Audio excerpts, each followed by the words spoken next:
Hi, it's Amber, Blooms on the Hill, and coming to you from behind my gigantic stack of flower farming related books. And this is not even all of them, but what I did is I went quickly through them and just grabbed the ones that are, well, sort of relevant, probably the best ones. I've got some that I actually don't really even look at that much, but I thought I'd do the typical flower farming thing and do a bit of a book review on just some that are useful. So I'll get this out of the way. And I'll narrow it down, okay? If you were going to buy any books that were going to be handy, then which ones to get, because they are really expensive. I've actually got one out on loan at the moment. It's called Bush Flowers, and it actually would be one I would include in this. It's Australian natives. So yes, I can't show you that one, but that one's a good one. So the one that everyone has and that I highly recommend, of course, is, they're so heavy. I can't even find it now. This is insane. Where did it go? Cut Flower Garden, everyone knows this one by Floret. So this one is the one that started it for me. I was yet another one of those flower farmers that was inspired to begin doing all of this by Erin from Floret. So I got into this whole caper by, it was just a photo I saw on Pinterest. It was the back of Erin's pickup, or ute as we call it in Australia, full of buckets and buckets of dahlias. And I was like, what on earth is that? Didn't even know what dahlias were. And of course, clicked on the link that went to her website and discovered all the beautiful flowers and her little farm. And at that point, she was only farming on 2 acres and was completely enamored with the idea. Now, we were actually living in town, a regional town, but I sort of started to turn my back garden into flower growing. I even dug up my lawn a bit. But it wasn't even until kind of the following year after that I started growing flowers here on our farm, but not on a grand scale at all, just some dahlias. But anyway, that's a whole other story. So I bought this and she was only really just released, and I even have a signed copy. So I got it straight from her. So this is the one that gets everyone into it, and it's a good one because it covers all those sort of basic flowers that you might grow as a flower farmer, lots of essential things that you might need. So look, this is a really good one, and it's maybe a little bit light on all of the like going right into the complete and utter nitty gritty, but it gives you absolutely all the information that you need. Really, like, you could do further research on all of the different flowers, but you can certainly get by with everything that's in that. So that's a good one. She, of course, has written 2 other books since then, and I'm very unorganized in my pile, but the next one she wrote was A Year in Flowers, of course, and Discovering Dahlias. They're both really lovely as well. This one goes a bit more into arranging over the season, and I really like, actually I'm reading this one at the moment because it goes into, particularly this page, like the certain ingredients that you'd need. So it talks about foliage as well, so like supporting ingredients, structural ingredients, focal flowers, like textural things, airy accents. It goes into all the different types of things you might find, and in each season too, so that's really useful. And then she has how to make different types of arrangements, like a market bouquet, there was a wedding bouquet, and then also it goes back into the seasons, and it sort of shows a lot of like spreads like this, so all the different ingredients, and particularly things I like is foliage and all the little fiddly bits, like what she calls airy accents. So that's really good for that. So they're like, her dahlia one's lovely if you like to look at dahlias, but sort of not super important really. But rather than going through all of these books, what I want to break them down into is the things, well, I'll do it quickly, things that are good for certain things. So a good one for roses if you're growing roses, is this Growing Wonder. This is Felicia, and I can't pronounce her surname, but she's in America. Really good rose, how to care for roses, because she does lots of roses. That's a good one. If you haven't seen that one, get that one. It's definitely worthwhile. A good one for, this is one I got, the Flower Yard. This is Arthur Parkinson. He grows all of his things in pots. So if you've just got a small back garden and pots, this is really good. Gives you a lot of inspiration. Once again, lots of lovely photographs. I mean, look at that. That's gorgeous. So lovely. And there's lots of writing in there too. So you can get right into all the different instructions on how to do sorts of things and which plants grow well in pots. And he's actually a bit innovative, so things you wouldn't think to put in pots. So if you can only grow in pots, that's a good one. I'm gonna make some kind of an order. Got my cup of tea. If you are into drying flowers, Bex Partridge, she's from the UK. She does lots of dried flowers, so she grows everything to dry. This is lovely as well, and it's got how to dry certain things. It's got nice pictures as well, of course, but all the different types of things that you can grow and dry. So if you're into drying flowers or giving it a go, she's got 2 books, I think. But anyway, so that's a good one for drying. This is an older one, the Flower Farmer, Lynn Basinski. Now I still haven't really read this from cover to cover. This is one of the original ones I ever bought, but everyone even swears by this one, even Erin as well from Floret. So that's one of the original ones. So that is definitely one to have in your library. That one. The other one, of course, Georgie Newberry. Love Georgie.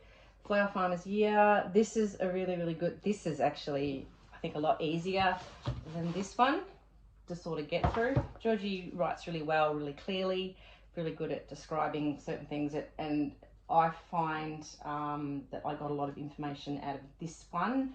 She goes over certain flowers to grow, like perennials, biennials, annuals, hardy annuals, all that sort of stuff, what things you should plant and when. Lots of good tips about like flower farming type tips as well, where to sell, starting a cut flower business, all those bits and pieces. So that's really handy. That's a really good one. And she's got another one too, which is grow your own wedding flowers. Now this is like, if you're a one-off and you wanted to grow flowers for your own wedding and you weren't a flower farmer, that's good for this, but also handy to have as a flower farmer florist, because it's got lots of tips on sorts of flowers that you can grow. And also, like, I find this really handy in terms of like the stem count for things. So certain types of arrangements that you'd need for a wedding, this one has been really, really handy. And like, harvesting, cutting, conditioning, just all those tips and tricks and things. That's really, really handy. I'm probably talking really fast, but I don't want to spend too long on this. One I got recently, Flower Farming for Profit. This Lenny Larkin, I'm still kind of wading through this. This is really heavy on the economics side of things to do with flower farming. So, so far finding it useful, but you can't, like, I put books beside my bed. This is not one you can read when you're a bit sleepy because you really need to concentrate on this one. But no doubt, if you're a serious flower farmer, this is one that I'd get. That one. Now, if you're into breeding at all, before I talk about breeding, the Cut Flower Source book. So this is Perennials. Rachel Siegfried. So she has, I think it's Green and Gorgeous is the name of her farm in the UK. She, so it's all about perennials, this one.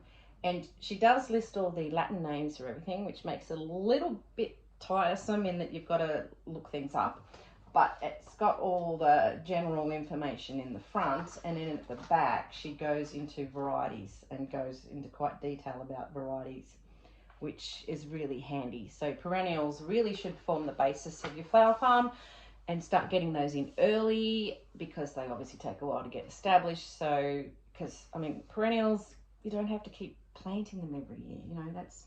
That's a good one.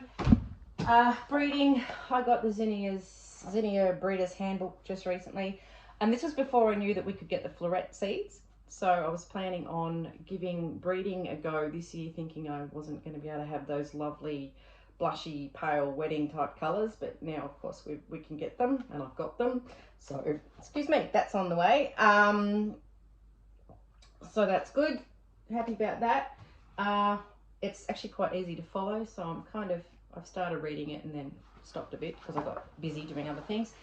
And Dahlia's Breeding, so these are two by Christine Albrecht from Santa Cruz Dahlias in America. So they're those two, Dahlia's Seed to Bloom. I think that's the latest one, and then that was the first one. It's Dahlia Breeding for the farmer, florist, and the home gardener. So I actually have had these for a little while, and I really haven't dived into them yet properly. I've got lots of reading, which is something I try and catch up with in winter. And anyway, looking at the time, it's 11 minutes I've been chatting. So if I was going to break, and I've still got more, but a lot of those are just repeat sort of information, and they're nice because the photos are nice and they're just nice to have. But you know, I won't show you those because I think they're a bit of a double up on some of the information. But if you were just going to have a very small collection of books, because they are all really expensive, what I would have would definitely be, why can't I find anything now? Okay, so Erin's Cut Flower Garden, definitely, like I think it's a rite of passage. I'd have this one, right? So put that one there. I would also definitely have Georgie Newberry's Flower Farmer's Year, because that certainly breaks up the actual flower farming part for you in a really easy way to understand. It goes through the varieties. It's much easier to read, and it's pleasant to look at with all the photos as well. It goes into all the different varieties as well. More so than this one. Okay, so this was sort of an older book, so I think this is definitely worth having. But if you could only choose one, I'd actually go over this one. So I'd go these two, and for business I'd go this one. So your Flower Farming for Profit. So you're sort of covering like different subjects with those. And for perennials, definitely this one. Okay. All right. So the Cut Flower Source Book. So we're getting on to 4 now. And for arranging, because I've got some that are specifically arranging, and they're very florist based. They're very, very static, very arrangements that I would never do.